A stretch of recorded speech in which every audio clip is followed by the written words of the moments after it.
Hey, it's Quinn with PTSD While Black. Checking in with my own emotions and this healing process that I'm going through. I have severe arthritis in my chest. I've had it since I was 10, 11. So in the wintertime, it's really hard for me to move my arms around a whole bunch. And I did a bunch of balloon twisting this week, and so my body's like, you're human. But what I wanted to connect in with, which I am human, I was realizing this week that there is just a lot of things that I'm not allowing myself to feel my feelings about, and that I'm just suppressing them. I have been binge eating a lot, and I'm like, this isn't the direction of where I wanted to go or how I wanted to take care of myself. I wanted to be making smoothies and shit, and instead I'm eating a lot of Doritos, which is one of the foods that I'm like, meh. Gross, right? Um, but I have a lot of rage, and I think it's rage at injustice that has happened in my own life and in my family. It's generational rage. I'm in touch with it. And I don't know what to do with it. I don't want to feel it. I don't want to experience it. I don't want to express it, and I just shove it down. But I think the fact that I'm able to scratch the surface of it today tells me that maybe I'm willing to connect in with the feelings of unresolved injustices that have existed for people in my family lineage, people who are differently abled like me, people who are black, overweight, just the injustices that have happened. I'm like in touch with it, and I need to be in touch with what is happening to me and within me and by me. And what I'm really recognizing is I am putting such an emphasis on solving and doing for others because I feel like I'm the least worthy person because I'm broken. My body's broken.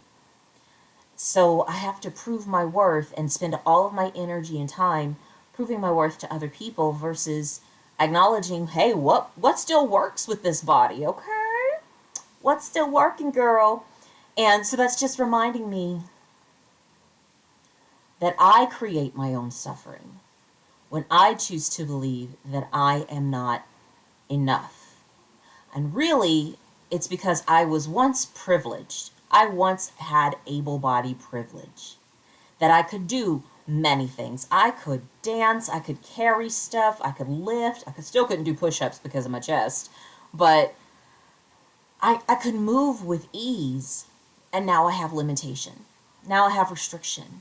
So now I have anger and rage.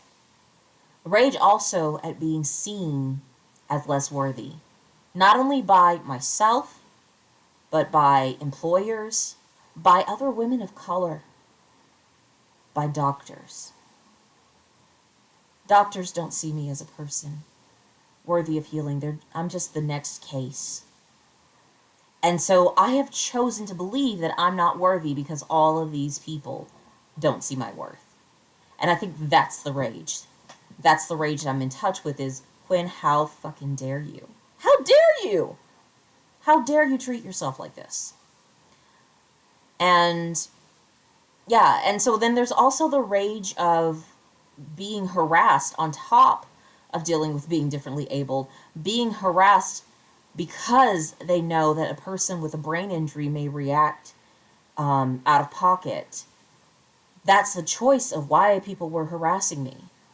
And then they all jumped on to harassing somebody who's has a short fuse. I have a short fuse.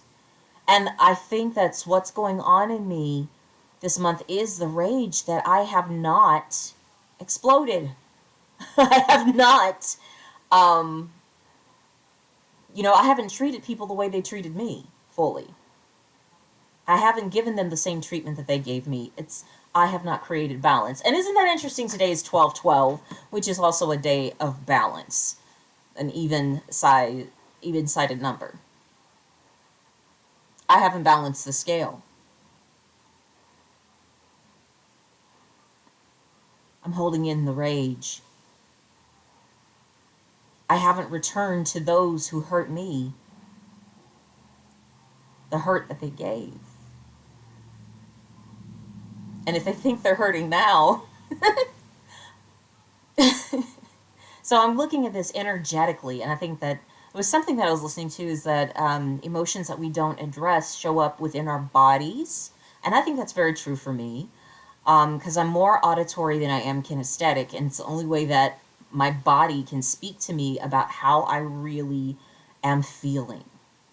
So I'm just, I need to be aware of this. I need to let myself rage. I told my husband I want a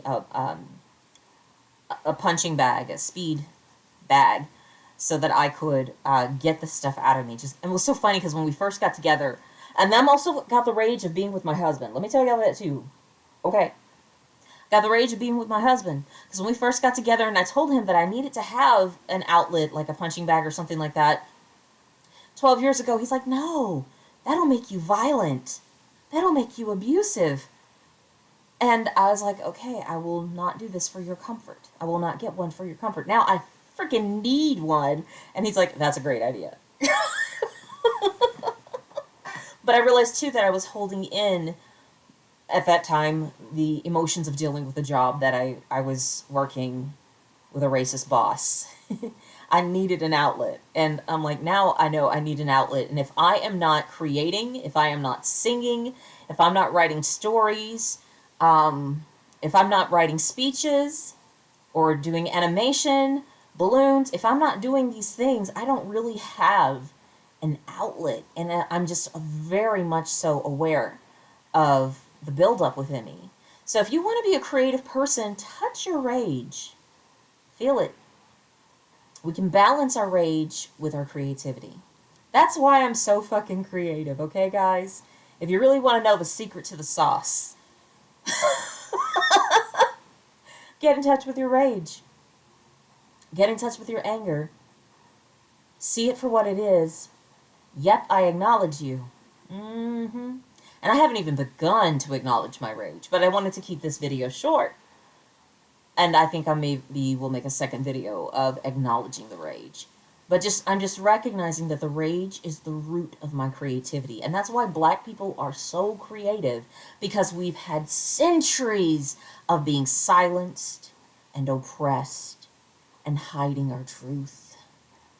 And we had to get it out some kind of way. And y'all are lucky that we got it out through creativity. Because if Black people were to explode, ooh, child. Ooh, child. And I think that's what white people are aware of, and that's why they're so afraid of I think Black people being empowered. I think that's what scares white people. But I'm like, guys, we just want to fucking live. We just want to be our full, authentic selves. That's really what we're wanting to do. We don't give a damn about you. We just want to be human like everybody else. To have the same privileges as everyone else. Dealing with you will come last on the list once we've breathed and gone, okay, it's okay for me to be me. That's gonna take a couple decades. Don't worry. Don't y'all worry. And if we were to be vindictive, I don't think it would last long. Because our souls don't have room for that. I really feel. There's something within us that's been around for a long, long time, and it's like we've already dealt with the revenge. I think instead it's justice and balancing things out, creating equality, creating everyone is on an even level. Those who have been at the lowest will now be brought up so that they can see. A man without legs will be given prosthetics so that he can be at the same level as everybody else to be able to see what everybody else can see. You know what I'm saying? That's what I'm seeing.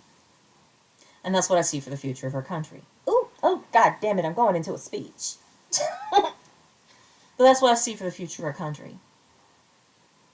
Really. It's your evil that your ancestors have done that has you full of fear.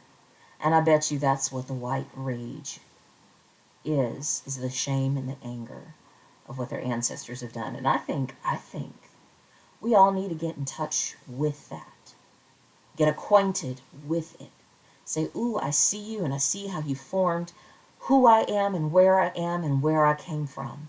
And this is how I feel about it. Once we touch in with those feelings about it and we make something from those feelings, we can't be dominated by it anymore. But capitalism, America, is fueled by unexpressed rage. It's rather interesting. So we can produce another product of you being in pain and someone else having the remedy for it to make another buck. We don't have to live this way. We don't. Till next time, peace.